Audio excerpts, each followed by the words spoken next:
guys, Luke here, and today we're going to be continuing reading The Tale of Emily Windsnap by Liz Kessler.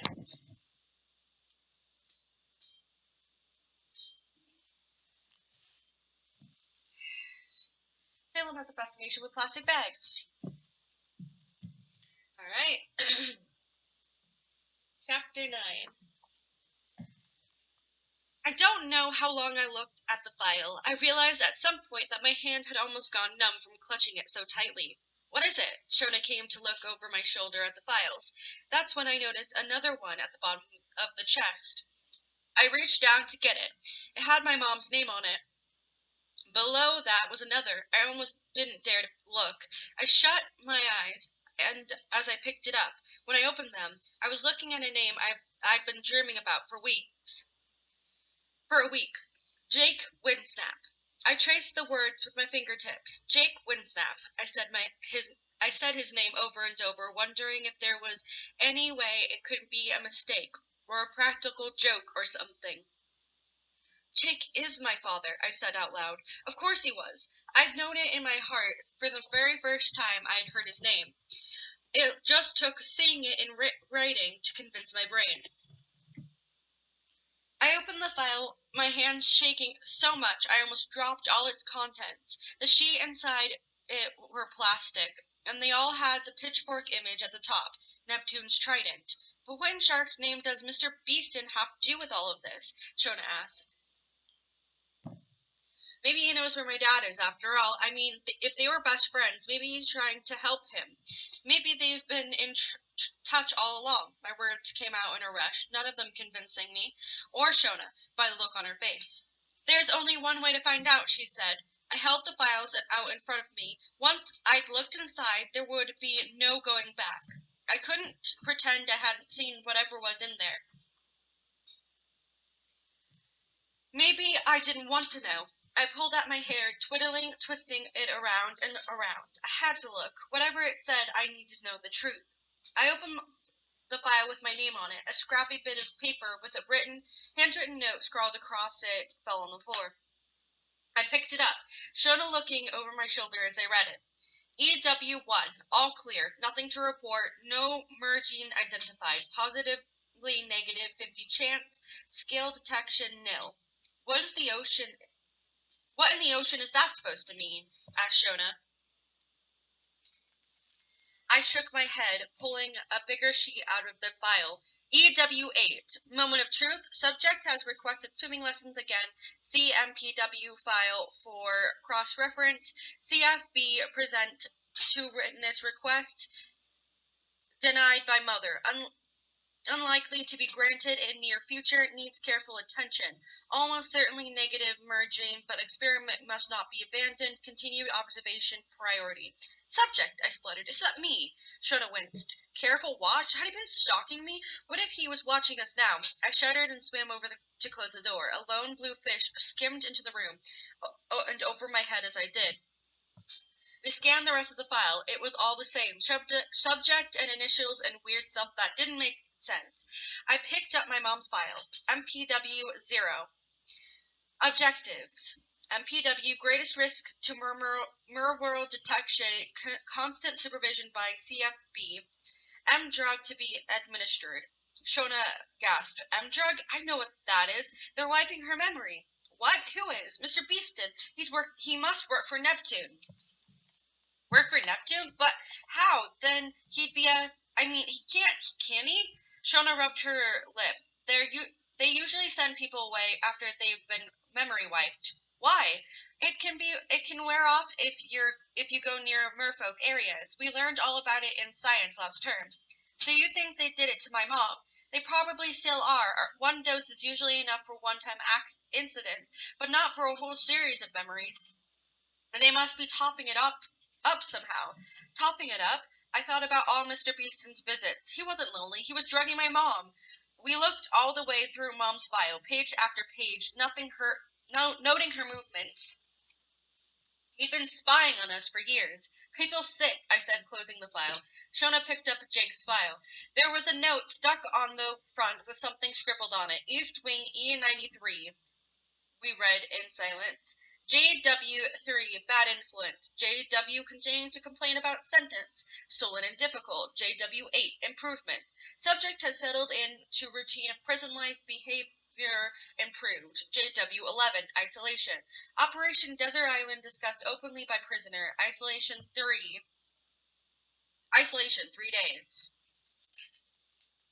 Operation Desert Island? Shona exclaimed. So it's true after all. There is a place. Somewhere merfolk and human live together. How do you know that's what it is? I asked. It could be anything. We read on. None of it makes any sense, I said, swimming backward and forward across the room to help me think. Shona continued flicking through the file. It's all numbers and dates and weird initials. She closed the file. I can't make any fin or tail of it.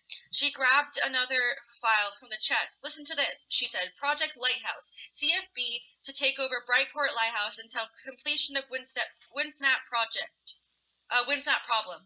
Ground floor adapted for access. Occasional siren support available when with unreliable beam. Previous lighthouse keeper M Dragon removal from scene. Shona looked up. What are we going to do? I whispered. What can we do? But hey, at least you found your dad. My dad. The words sounded strange. Not right. Not yet. But I haven't found him, I said. That's just it. All I found is some stupid file that doesn't make any sense. Shona put the file down. I'm sorry. Look, Shona, we know Jake's my father, don't we? Without a doubt. And we know where he is. Well, yes. And he can't come out. He's locked away, and he didn't choose to leave me. I'm sure he never wanted to. So we'll go to him. Shona looked at me blankly. I shoved the files back in the chest, locked it firmly. Come on, let's go. Go where? The prison. I turned around to face her. I've got to go find him. Shona's tail.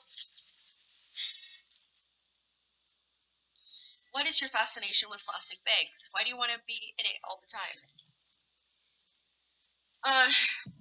Shona's tail flipped gently. Emily, it's miles away. We're mermaids. We can swim for miles, no problem. Maybe I can, but it's definitely too far for you. You're only half mermaid, remember? So you're saying I'm not as good as you? I folded my arms. I thought you were supposed to be my friend. I thought you might even have been my best friend. Shona's tail flipped even more. Really? She said. I want you to be my best friend too. Well, you've got a funny way of showing it. You won't even help me find my father. Shona winced. I just don't think we'd make it there. I'm not even sure exactly where it is. But we'll never know if we don't try. Please, Shona? If you were really my best friend, you would. Okay, she sighed. We'll try. But I don't want you collapsing on me miles out at sea. If you get tired, you have to tell me and we'll come back, okay? I shoved the chest back under the table. Okay. I don't know how long we'd been swimming, maybe an hour. I started to feel as if I had heavy weights attached to each arm. My tail was practically dropping off. Flying fish raced along with us, bouncing past on both sides. An occasional gull darted into the sea, like a white dart piercing the water. How much farther is it? I gasped. We're not even halfway. Shona looked back. Are you all right? Fine. I tried not to pant while I spoke. Great, no problem. Shona slowed down to swim alongside me, and we carried on in silence for a bit. You're not okay, are you? She said after a while. I'm fine, I repeated, but my head slipped under the water while I spoke. I coughed as a mouthful of water went down the wrong way.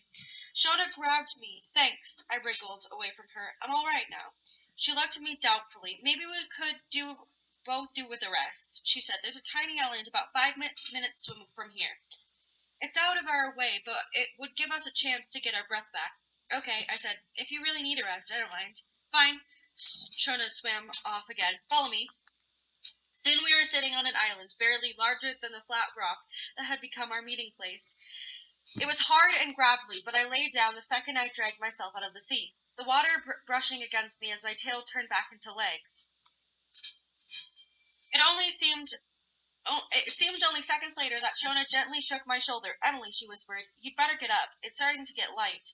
I sat up. How long have I been asleep? Shona shrugged. Not long. Why didn't you wake me? We'll never get there now. You did it on purpose. Shona squeezed her lips together and scrunched up her eyes. I thought about her pretending she needed a rest, and about taking me to her school and everything. I'm sorry, I said.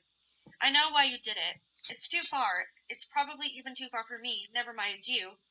I'm never going to see him. I bet he doesn't even remember his own daughter. He's got a daughter. I felt a drop of salty water on my cheek and wiped it roughly away. What am I going to do?